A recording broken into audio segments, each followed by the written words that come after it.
The rain was coming down sideways, turning the red and blue lights into a blurred, violent strobe effect against the wet asphalt.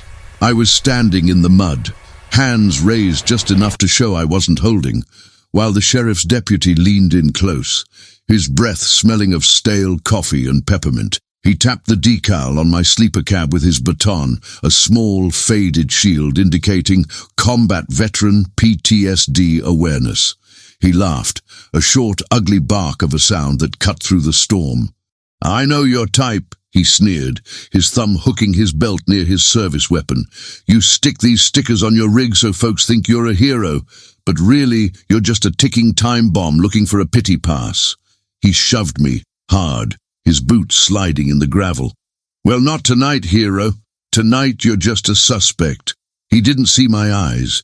He didn't see the tension leave my shoulders as I calculated the distance between his chin and the pavement. And he definitely didn't see the faded stencil of the unit number just below the sticker until the lightning flashed. And when he did, the color didn't just drain from his face, it vanished. Before we continue, please tell us where in the world are you tuning in from? Drop your city and mile marker. We love seeing how far our stories travel. There is a specific kind of silence that hits you around 3 a.m. on a 2-lane state route in the deep Midwest. It's not the peaceful kind of silence you find in a library or a church. It's a heavy, pressing weight, the kind that feels like the rest of the world has simply ceased to exist, leaving only you, the hum of the diesel engine, and the endless, hypnotic rhythm of the white lines flashing past in the dark.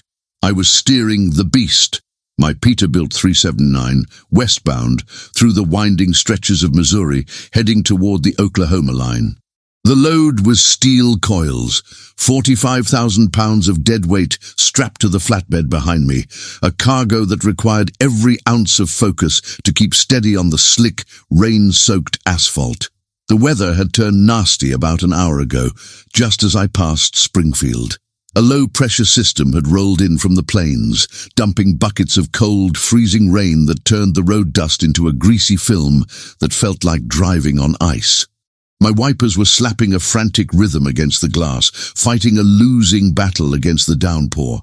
Inside the cab, it was a different world. The glow of the dash lights was warm and amber, casting long shadows across the sleeper berth behind me. The smell of old leather, diesel fumes and stale coffee offered a comfort that only a trucker truly understands. It's a small world, this cab. 8 feet wide and 10 feet long, but it's mine. I shifted gears, feeling the transmission bite, listening to the turbo whine as we climbed a long, slow grade. The CB radio was dead silent, the static hiss the only company I had. "My name is Jack Mercer. Most folks on the radio know me as Redline. I've been driving for 20 years, ever since I hung up the uniform and tried to find a place in the world that didn't require a rifle. The road is good for men like me. It demands attention, but it doesn't ask questions. It lets you be alone without being lonely. But tonight, the solitude felt different. It felt heavy, like the air before a thunderstorm, even though the storm was already here. I checked my mirrors, watching the spray from my tires kick up huge rooster tails of mist that glowed red in the taillights. No one was behind me. No one was ahead of me. Just the blacktop and the rain. My hands were tight on the wheel, knuckles white, not from stress but from the cold that seemed to seep through the firewall. I adjusted the heater vent, blasting warm air onto my frozen fingers. I was thinking about stopping at the next truck stop, maybe grabbing a hot meal and shutting down for a few hours. The logbook said I had time, but the restless energy in my gut said, keep moving. That instinct has saved my life more times than I can count, both overseas and out here on the concrete. So I kept the hammer down, keeping the rig steady at 55. I saw the hazard lights first. They were weak, pulsing faintly through the veil of rain about a quarter-mile ahead on the shoulder. It was a bad spot for a breakdown, a blind curve with a narrow shoulder that dropped off into a muddy ditch. The trees crowded close to the road here, creating a tunnel of darkness that the headlights could barely penetrate. As I got closer, the shape of the vehicle resolved itself. It wasn't a truck. It was a beat-up sedan, an older model Honda or Toyota, listed heavily to the passenger side on the narrow gravel strip. The hood was up, steam rising and getting slapped down by the rain, and the trunk was popped open, bouncing slightly in the wind. Now, the code of the road used to be simple. You see someone in distress, you stop, you help. You lend a hand because next time it might be you on the side of the road. But the world has changed. Nowadays, a breakdown can be a bait car, a lure for a hijacking or a robbery. I lifted my foot off the accelerator, letting the Jake brake growl low and throaty, scanning the scene with eyes that were trained to look for ambushes. I scanned the tree line, looking for movement. I checked the ditch. I looked into the interior of the car as I rolled past at a crawl. I saw her then. A young woman, couldn't have been more than 22, standing in the mud in a hoodie that was soaked through. She was wrestling with a tire iron, slipping in the gravel, looking frantic. She looked up as my rig approached, and the look on her face wasn't predatory. It was terror. She flinched, shielding her eyes against my high beams, like she expected me to be a monster coming to eat her. She didn't wave for help. She just froze. I made the call. I checked my mirrors, empty blacktop behind me, and hit the air brakes. The beast hissed and groaned as I brought her to a halt about 50 feet in front of the car. I flipped on the rear work lights, bathing the scene in a bright, artificial halo, and popped the parking brake. The sudden silence of the engine cutting to an idle was jarring. "Don't be stupid, Jack," I muttered to myself. I grabbed my heavy raincoat, pulled my cap down low, and reached under the seat for the tire thumper, a solid hickory stick with a lead core. I slipped it into the deep pocket of my coat. Not a weapon, just a tool, but a tool that could break a wrist if it had to. You never know who is hiding in the woods. Stepping out of the cab was like walking into a car wash. The wind hit me instantly, biting and cold, smelling of ozone and wet earth. I climbed down, my boots crunching on the wet gravel, and walked back toward the car, keeping my head on a swivel. The girl had backed away, pressing herself against the passenger door of her sedan. She was shivering violently, her teeth chattering so loud I could almost hear it over the rain. She held the tire iron like a baseball bat, ready to swing, though I could tell she had no idea how to use it. "Easy!" I called out, stopping 10 feet away and raising my hands to show they were empty. "I'm not here to bother you, just saw the hazards." She swallowed hard, her eyes darting from me to the dark woods and back. My tire blew out. I hit something. A pothole, I think." I looked at the wheel. The rim was bent, the rubber shredded. It was a mess. "You got a spare?" "In the trunk," she said, her voice trembling. "But I can't get the bolts off. They're stuck. I've been jumping on the wrench, but it won't move." "Lug nuts," I corrected gently. "And yeah, they freeze up. Especially in this weather. Go get in the car. Turn the heater on. I'll get it swapped out." She hesitated. I don't have any money to pay you. I'm just trying to get to Tulsa. My mom is sick." "Did I ask for money?" I looked at her, keeping my face neutral but softening my tone. "Go sit down before you catch pneumonia. I'm Jack, by the way." "Sarah," she whispered. "Nice to meet you, Sarah. Now get in the car." She nodded, grateful tears mixing with the rain on her face, and scrambled into the driver's seat. I went to work. I knelt in the mud, ignoring the cold water seeping into the knees of my jeans. I fitted the tire iron onto the nuts. She was right. They were seized tight. Rust and road grime had welded them in place. But I've got weight and leverage. I set the iron, took a deep breath and leaned my shoulder into it, grunting as the rust gave way with a sharp crack.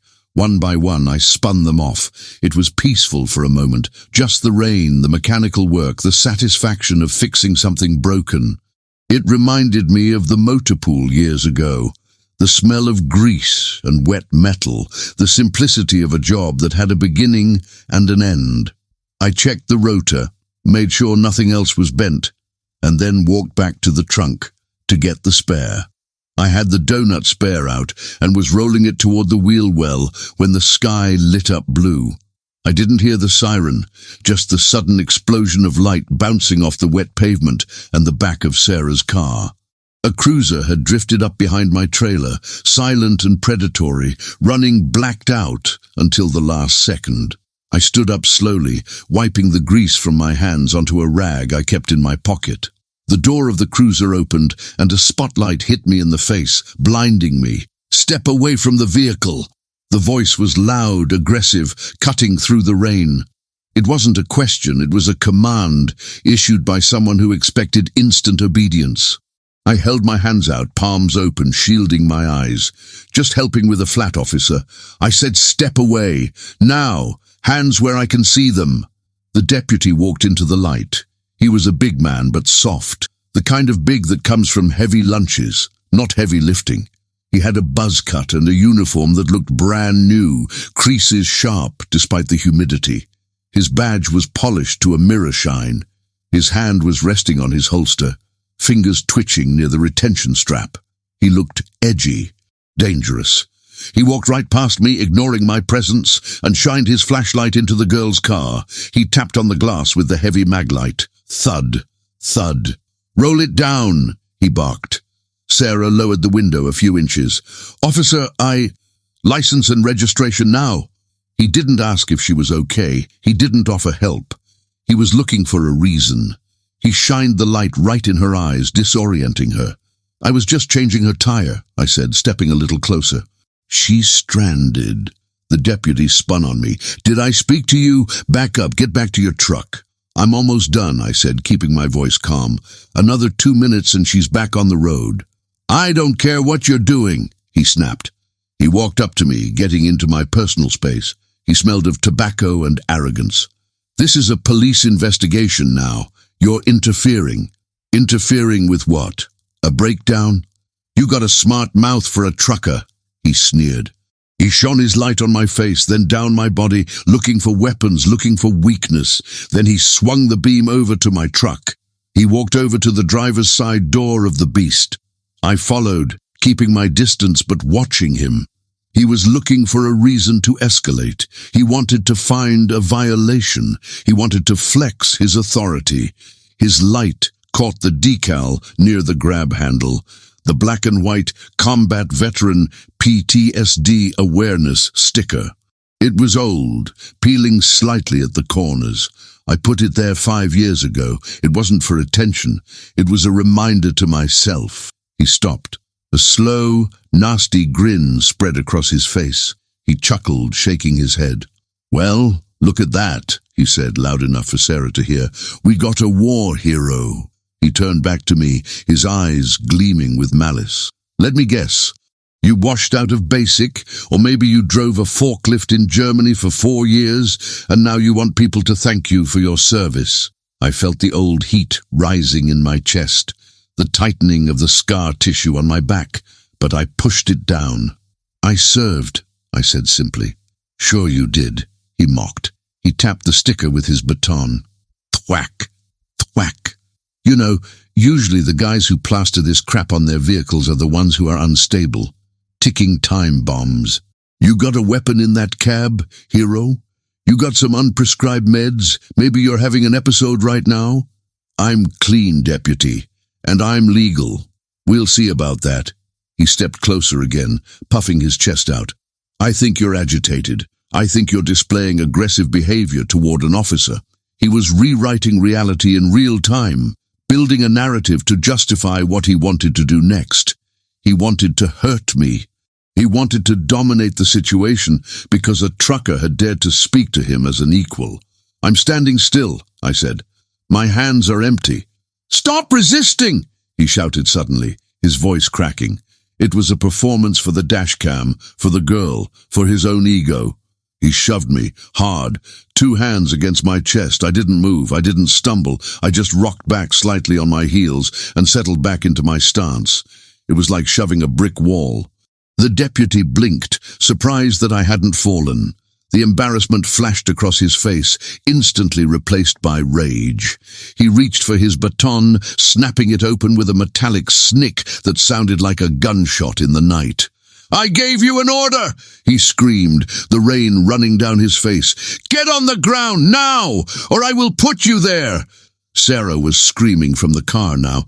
"Stop! Please, just stop! He was helping me!" I looked at him, really looked at him. I saw the fear behind the anger. I saw a man who had never been in a real fight, only fights he started with a badge on his chest. "You don't want to do this," I said. It wasn't a threat. It was a fact. "Is that a threat?" He raised the baton. "You threatening an officer?" "I'm telling you to think," I said. "Look at the truck, deputy. Look closer." "I'm looking at a piece of garbage," he spat. He raised the baton high, ready to bring it down on my collarbone. "Last chance, old man. On your knees." I took a breath. The world slowed down. I saw the raindrops suspended in the air. I saw the tension in his forearm. I calculated the angle. Mechanism A was active. There was no going back. The swing was slow. To him, fueled by adrenaline and rage, it probably felt like a lightning strike. To me, watching his shoulder drop and his hips telegraph the movement, it looked like he was moving through molasses. It's a strange thing that happens when violence initiates. The world doesn't just speed up, it sharpens. The sound of the rain faded into a dull hiss. The flashing lights became rhythmic pulses of data, and the only thing that mattered was the arc of that black steel baton coming down toward my neck. He was aiming for the collarbone, a compliance strike designed to break bone and drop a suspect. But he was overextended. He was angry, and anger makes you sloppy. I didn't step back. Stepping back gives them room to reset. I stepped in. I moved inside the arc of the swing, my left boot sliding into the mud between his feet, anchoring me. My left arm shot up not to block the baton, but to jam his forearm before the weapon could generate lethal force. My wrist collided with his radius bone, a dull thud of meat on meat. The baton harmlessly tapped the back of my shoulder, its momentum killed before it started. His eyes went wide. He hadn't expected me to close the distance. He hadn't expected a truck driver to know the mechanics of close-quarters combat. I didn't hit him. I didn't need to. I placed my right palm flat against the center of his chest, right over the sternum, and I pushed. It wasn't a shove. It was a transfer of energy. I drove through him, using my legs, my hips, and 250 pounds of momentum. He left his feet. The deputy flew backward, his boots losing all purchase on the slick gravel. He hit the ground hard, a wet, heavy impact that knocked the wind out of him. He slid 3 feet through the mud, the baton skittering out of his hand and clattering across the asphalt into the darkness. Silence returned, heavier than before. I stood over him, hands up, palms open. I hadn't thrown a punch. I hadn't struck an officer. I had simply occupied the space he tried to take. "Stay down," I said. My voice was low, barely a whisper, but it carried. "Just stay down." And for a second I thought he might. I thought the shock of hitting the ground might reboot his brain, snap him out of the power trip. But I was wrong. Humiliation is a powerful drug, and right now he was overdosing on it. He scrambled to his knees, his face twisted into a mask of pure, homicidal panic. His hand clawed at his belt. "Gun!" Sarah screamed from the car. I saw it. The retention strap snapped open. The black polymer of the service weapon cleared the holster. "Don't," I said. He brought the weapon up. He didn't have a solid grip. His hands were shaking so bad the muzzle was vibrating. He pointed it at my chest, then my face, his fingers searching for the trigger. "Get on the ground!" he shrieked. His voice was unrecognizable, a high-pitched tear in his throat. "I will kill you! I will drop you right here!" I froze. This was the precipice. Mechanism A had engaged, and now we were in the freefall. If I moved, he fired. If I spoke too loud, he fired. If a car backfired 3 miles away, he fired. "I am not moving, deputy," I said, pitching my voice to be the anchor in his storm. "My hands are up. Look at them." Shut up! He scrambled to his feet, backing away, creating distance. He wiped the mud from his face with his free hand, smearing it across his eyes, blinking furiously. You assaulted an officer! You attacked me! I defended myself, I said calmly, and you know it.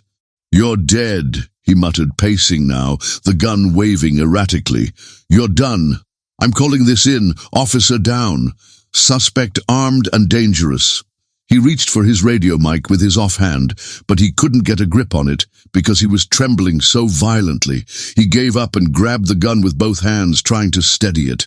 Turn around, he ordered. Face the truck, knees in the mud, hands behind your head. Do it now or I swear to God. I slowly turned. I had to give him a win. I had to lower the temperature before he pulled that trigger by accident. I faced the side of the beast. The rain was running down the fiberglass, washing away the road grime in streaks.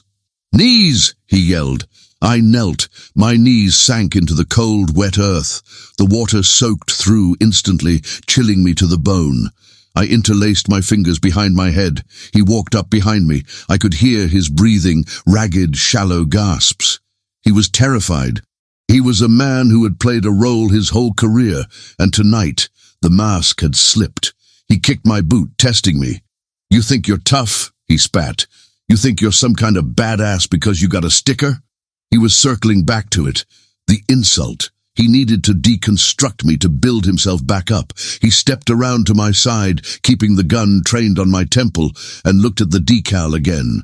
PTSD, he scoffed. Broken. That's what you are. Broken equipment.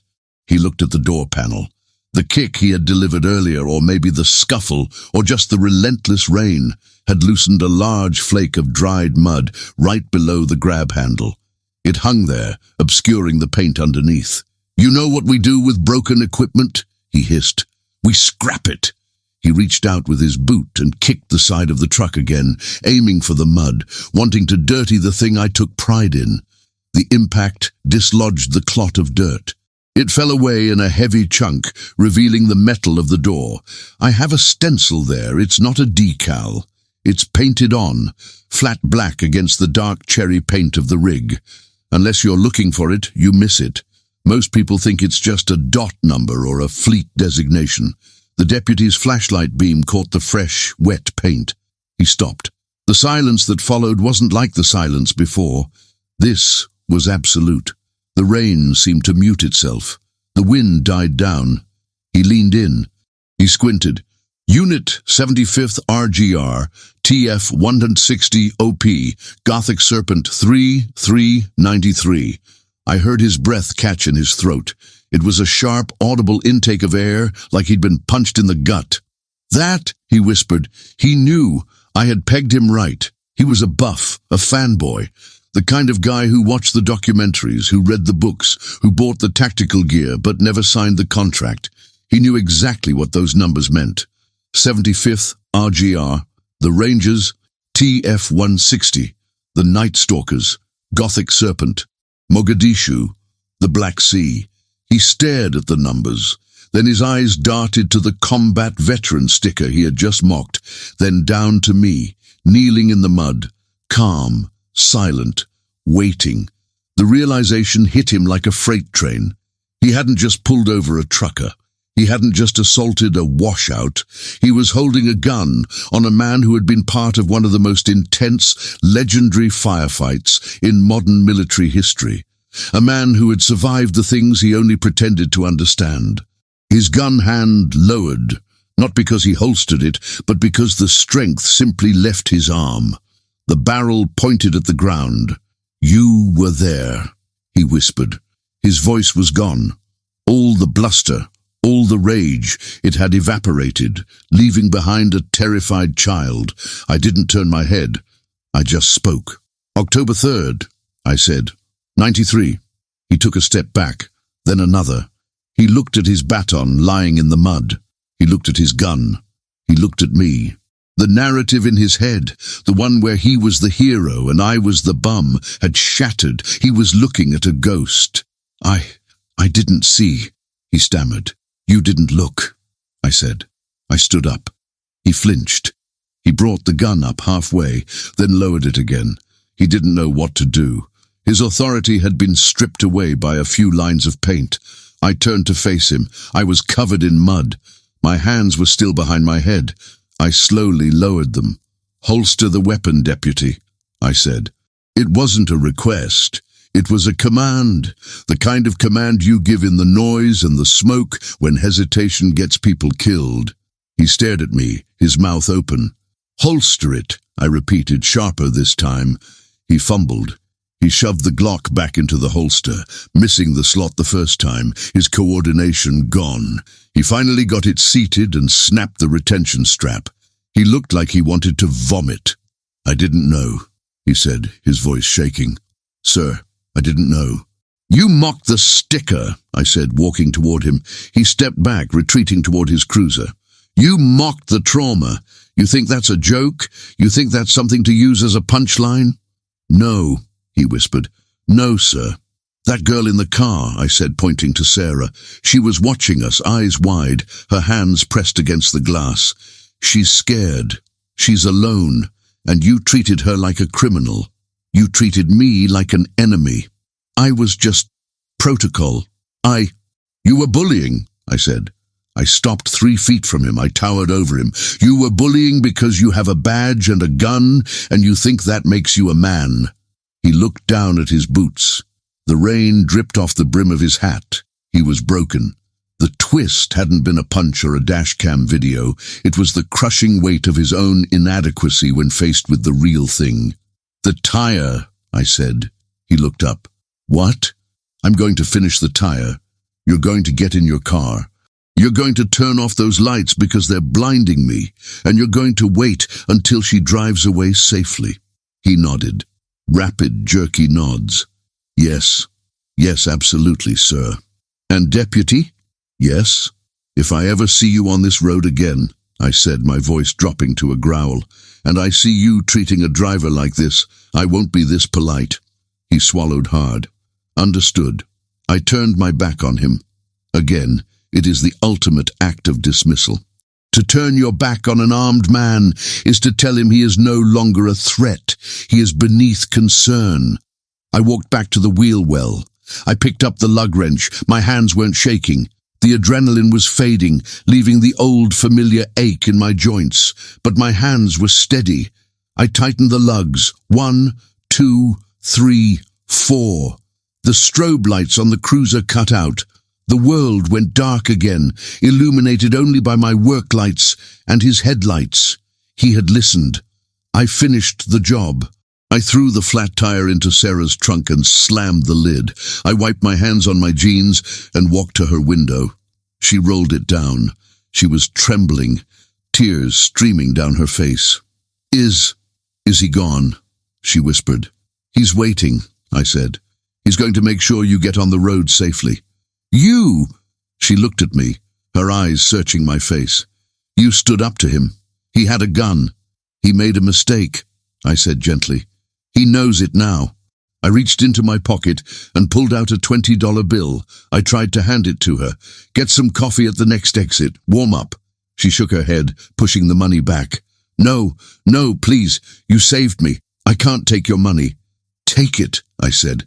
"Call it a loan. Pay it forward someday." She took the bill, her fingers brushing my rough, callous hand. "Who are you?" she asked. "Just a driver," I said. "Name's Jack." "Thank you, Jack," she said. "Thank you. Drive safe, Sarah. Watch the ice on the bridges."